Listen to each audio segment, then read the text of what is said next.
The rain fell in relentless sheets, drumming against the asphalt and creating shimmering pools that mirrored the sickly yellow glow of the street lamps.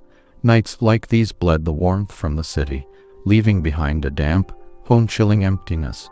Leo pushed his battered bicycle through the deserted streets, his thin hoodie soaked through, clinging uncomfortably to his skin. Water squelched in his worn sneakers with every rotation of the pedals, but he barely noticed. Complaining changed nothing. He'd learned that long ago. Tonight had been especially brutal. Deliveries dragged on because of the downpour, and stingy customers had withheld tips. Still, he'd made it. And there was one small reward waiting, a meal. As he coasted to a stop outside the fast food joint where he worked, the night manager emerged, thrusting a small paper bag into his hand. "Good job, kid," the man grumbled, his voice thick with fatigue. "Leftover meal. Don't say I never gave you anything." Leo managed a grateful, weary smile. "Thanks." Clutching the bag, he swung back onto his bike and pedaled towards his usual refuge, a dilapidated bus stop with a cracked bench and a leaky roof that offered minimal shelter. By the time he reached it, hunger gnawed fiercely at his stomach. He parked the bike, sank onto the damp bench, and carefully opened the bag. The aroma of warm food, a burger and a small portion of fries, filled the small space. It wasn't much, but to Leo, it felt like a feast. Just as his fingers closed around the burger's wrapper, a faint sound pierced the drumming rain, a whimper. Leo froze. It was barely audible, a soft, weak cry drifting from a nearby alleyway. He hesitated. It was late. He was exhausted. It was probably just a stray cat. But the sound came again, pulling at something inside him. With a sigh that fogged in the cold air, Leo stood, tucking the precious paper bag under his hoodie. Curiosity, or maybe simple empathy, urged him forward. The alley was a narrow slice of darkness, smelling of wet concrete and refuse. Squinting against the gloom, aided only by a flickering bulb further down, he saw it. A dog, a German shepherd, painfully thin, its fur matted and drenched, lay curled against the cold brick wall. It shivered violently, ribs starkly visible beneath its soaked coat. Its ears were pressed flat, its tail tucked tight. But its eyes... Leo knew hunger. He saw it reflected in the cracked mirror at the orphanage each morning. This, however, was a deeper, more desperate starvation. Slowly, cautiously, Leo crouched down. The dog tensed, watching him with wary eyes, but seemed too weak to flee. Leo glanced at the food clutched under his hoodie. He was starving. He hadn't eaten properly all day. But looking into those hopeless eyes, he understood true hunger. Without a second thought, he unwrapped the burger, tore it cleanly in half, and placed one piece gently on the grimy pavement in front of the dog. For a long moment, nothing happened. The dog just stared. Then, hesitantly, it stretched its neck, sniffed the offering, and devoured it in frantic gulps. A soft chuckle escaped Leo. "Yeth," he murmured, breaking off another piece. "I know the feeling." He watched as the dog ate, a slight, hopeful twitch appearing in its tail, the first sign of life he'd seen. By the time the meager meal was gone, the rain had softened to a drizzle. The dog looked up at Leo, licked its nose, its eyes a fraction brighter. Leo sighed, shaking his head with a small, rueful smile. "Guess I'm not the only stray around here." He didn't realize it then, but in that dim, rain-slicked alley, sharing a leftover burger, something profound had shifted. The rain had stopped by the time Leo crept back into the orphanage, but the chill lingered. Lying on his thin mattress, staring at the water-stained ceiling, his thoughts kept returning to the alley dog, the desperation in its eyes, the way it had wolfed down the food, the quiet way it had looked at him afterwards. He pulled the threadbare blanket tighter. He shouldn't care. It wasn't his problem. But he did. The following evening, after his last delivery, Leo steered his bike back towards the alley. His stomach rumbled. He'd skipped eating again, but finding the dog felt more important. The alley, however, was empty. The spot by the wall was just damp pavement. Disappointment tightened Leo's chest. Had it wandered off, been chased away? Or worse, he turned back towards his bike, heart heavy, when a flicker of movement caught his eye. Further down the street, a dark shape slipped between buildings. Leo squinted. It was the dog. A small grin touched his lips as he hopped on his bike and pedaled closer. Strangely, the dog didn't run. It watched him approach, then turned and began to trot alongside him, keeping a cautious distance but never falling too far behind. Its golden eyes stayed fixed on Leo. "You following me, buddy?" Leo muttered, half amused. The dog offered no reaction, just kept pace like a silent, four-legged shadow. A shadow. Leo mused. "Guess I'll call you Ghost, then." Ghost followed him all the way back to the fast food restaurant. "Stay here, okay," Leo instructed, parking his bike. Ghost sat, head tilted slightly. Inside, the shift was grueling. Slow orders, rude customers, and the constant gnawing hunger.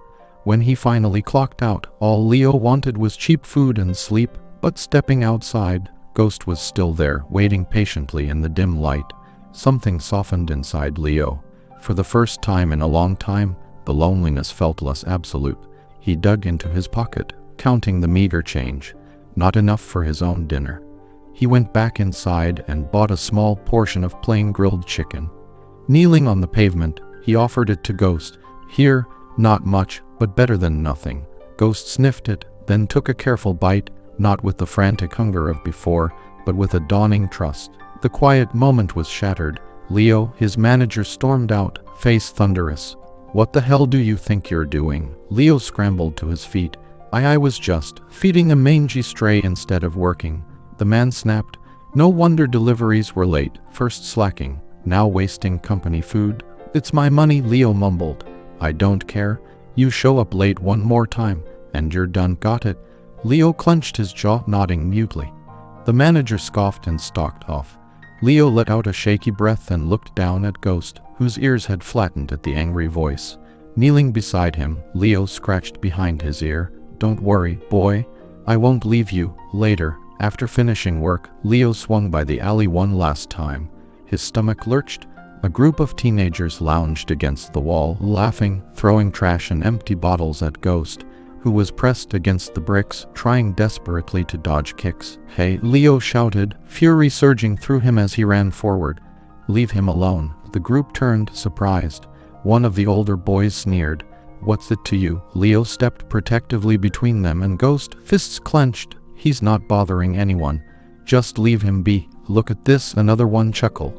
Stray protecting a stray. Before Leo could react, someone shoved him hard. He stumbled backward, hitting the wet pavement. Ghost erupted in a fierce snarl, lunging forward, teeth bared, hackles raised. The teenagers hesitated, suddenly unnerved. Leo scrambled up, grabbing Ghost's makeshift collar of rope.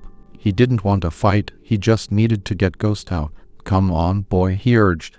Ghost hesitated, then followed Leo's pull. Their laughter echoed behind them, but Leo ignored it. Out on the street, Ghost looked up at him, those knowing, grateful eyes meeting his. Leo exhaled raggedly. "You really are a ghost, huh?" Ghost just pressed his head firmly against Leo's leg. "And I'm not leaving you either," the gesture seemed to say. The next morning, Leo arrived at work 5 minutes late. He'd pedaled frantically, but had stopped briefly to check on Ghost, hidden nearby. It didn't matter that he'd worked harder than anyone, that exhaustion weighed him down, or that his shoes were still damp. The manager was waiting. "You're late," the man stated flatly. Leo swallowed. I got caught in traffic. Won't happen again, I swear." The manager rubbed his temples. "Leo, I've given you too many chances. I need reliable workers, not kids drifting in whenever. I need this job," Leo pleaded. "Please, one more chance. I'm sorry." "You're fired." The words hit Leo like a physical blow. His heart sank. He opened his mouth, but nothing came out. He had no parents, no safety net, no savings, just a dog waiting outside. Wordlessly, Leo turned and walked out. Ghost was there, by the bike rack, tail giving a hopeful wag until he saw Leo's face. Leo sighed, crouching to scratch Ghost's ears. "Guess it's just us now, huh?" Ghost nudged his arm comfortingly. He rode back to the orphanage, anxiety twisting his gut. Maybe he could hide Ghost longer. He barely stepped inside before the head caretaker's sharp voice cut through the hall. "Leo Parker." Everyone stopped. Leo froze. Her gaze dropped to Ghost, who had silently followed him in. "What is that?" she snapped. Leo stepped in front of Ghost. "He's not hurting anyone. You know the rules," she cut him off. "No animals. This is a home for children, not strays." "He's not a stray." Leo's jaw tightened. "Then take him back where he belongs." "He's not staying here." Leo's fists clenched. "He doesn't have anywhere else to go." The caretaker's eyes narrowed. "Then you have a choice, Leo. The dog goes, Were you due? Silence hung heavy in the hall. Leo's chest ached. Ghost was the only constant, the only loyalty he'd known recently. Leaving him outside alone, he wouldn't survive. He felt Ghost's damp fur under his fingers. He knew the answer. Lifting his chin, Leo met her gaze. I choose him. Surprise flickered across her face, quickly replaced by exasperation. Then get out. She pointed towards the door. Leo swallowed hard and nodded. Without looking back, he walked out into the biting wind, Ghost trotting silently, faithfully, beside him. The reality hit him as they reached the edge of the neighborhood. No home, no job, just a few crumpled bills and a loyal dog utterly unaware they'd just lost everything.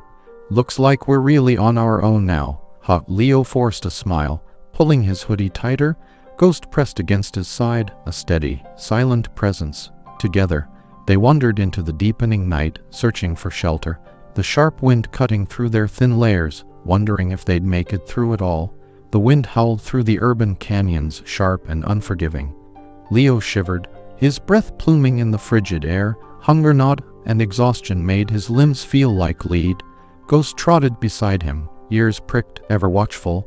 Hours they walked, searching.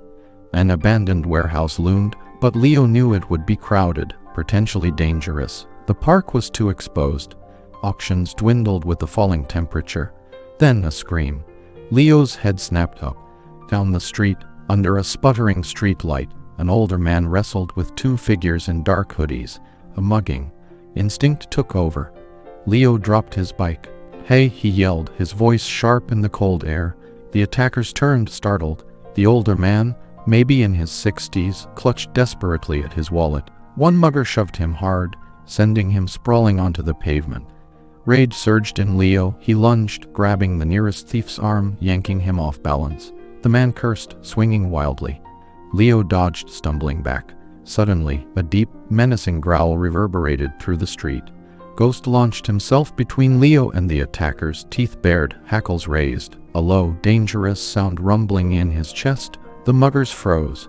Ghost lunged again with a sharp, fierce bark. That was enough. They turned and fled into the darkness. Leo let out a shaky breath and rushed to the fallen man, who was clutching his chest, breathing heavily, wallet still gripped tight. Are you okay, sir? Leo knelt beside him. The man looked up, shock and gratitude warring on his face. I think so. Leo helped him sit up. Ghost stood nearby, a silent sentinel watching the empty street. The man finally met Leo's eyes. You saved me, he said, voice filled with disbelief. Leo shrugged, glancing at Ghost. You looked like you needed help. Ghost helped too. The man followed Leo's gaze to the dog, and his eyes widened in stunned recognition. That dog, he breathed. Where did you find him? Leo hesitated. A few nights ago. In an alley, starving. Gave him my food. He's been following me since. The man slowly, carefully, knelt down, studying Ghost. The dog watched him intently, no growl, no fear, just a deep, searching stare, as if pulling a memory from the fog. Then, in a voice barely above a whisper, the man said, Maximus. Leo blinked. What? Ghost stiffened. His ears twitched, his tail gave a single, uncertain thump against the pavement. The man's breath caught. Oh my God, he murmured, rising slowly. It is you? Leo stared, confused. Wait, you know him? The man exhaled sharply. This dog. He's not just a stray. He was mine. Leo's heart hammered. Yours? His name is Maximus, the man confirmed, emotion thickening his voice. My family's protection dog. Had him since he was a pup. 2 years ago, a robbery at my estate. He fought back. There was an accident. We thought. He trailed off, looking down at the dog Maximus, who was now watching him with an unmistakable glimmer of recognition. We searched for weeks. I never thought I'd see him again. Leo swallowed hard, the unspoken implication settling heavily. This man Maximus's owner would take him back. Of course he would. This was his dog, his family. The man turned back to Leo, his expression unreadable. Then softly he asked, but he won't leave you, will he? Leo's throat tightened. Maximus had a home, a real one. Yet, even now, faced with his past, the dog stayed pressed firmly against Leo's side, loyal and unwavering. The man watched them, a long, considering moment stretching between them. Then, a quiet chuckle escaped him. You two are something else, he murmured. He introduced himself then. My name is Arthur Sterling. Leo braced himself. Instead, Mr. Sterling smiled, a genuine warmth chasing the shock from his eyes. "You saved my life tonight, son," he said. "And you saved his, too. I think it's only fair I return the favor." Leo blinked. What do you mean, Mr.?" Sterling placed a reassuring hand on Leo's shoulder. "I mean, I want to help you, kid. Not just a reward, not just a job. I want to give you a home." Leo's breath caught. "A home, Mr.?" Sterling nodded, his gaze shifting between the boy and the dog. "I lost Maximus once. I'm not losing him again. And I don't think he's willing to lose you either." Leo looked down at Maximus. The dog's tail gave a gentle wag, as if confirming what he'd known all along. For the first time Leo could remember, a fragile tendril of hope unfurled within him. A future, a home. The cold nights and aching hunger slowly faded into a surreal memory. Sometimes Leo still woke with a jolt, expecting the harsh reality of the streets, only to find himself in a warm bed, under a clean roof, in a house that was starting to feel like his. Arthur Sterling had been true to his word. Leo had clean clothes, regular meals that weren't leftovers, and something he hadn't dared to imagine, a future. Mr. Sterling had enrolled him in school, insisting he deserved a chance. It felt foreign at first, thinking beyond mere survival, but slowly, tentatively, Leo began to believe. Through it all, Maximus, his ghost, was a constant presence. No longer thin and starving, the dog was strong, his coat gleaming, eyes bright with health and happiness. Yet, some things didn't change. Maximus still followed Leo everywhere, waited eagerly by the door when he returned from school, and curled up at his feet during late-night study sessions. Maximus had found his way back to Mr. Sterling, but he had found his true home alongside Leo. One evening, as the setting sun painted the sky in streaks of orange and purple, Leo sat on the front steps. Maximus lay beside him, ruffled by the gentle breeze. Leo reached into his hoodie pocket, a habit now comforting rather than necessary, and pulled out a simple peanut butter and jelly sandwich. He smiled, remembering that first rainy night. Wordlessly, he tore the sandwich in half and offered a piece to Maximus. The dog looked up, met his gaze for a moment, then took the offering gently. Leo chuckled softly, rubbing Maximus behind the ears. "Guess we've come a long way, huh, boy?" Maximus wagged his tail, pressing his head against Leo's arm. Leo looked up at the emerging stars. For the first time in his life, he wasn't consumed by worry about where he'd sleep or how he'd eat. He wasn't alone. Sitting there, his best friend beside him, a future stretching ahead, Leo understood. Kindness, even the smallest act offered in the darkest moment, was never truly lost. It had a way of finding its way back, often bringing more than you ever imagined. A boy, a dog, and a shared meal on a rainy night had woven threads of loyalty and love that led them both finally home.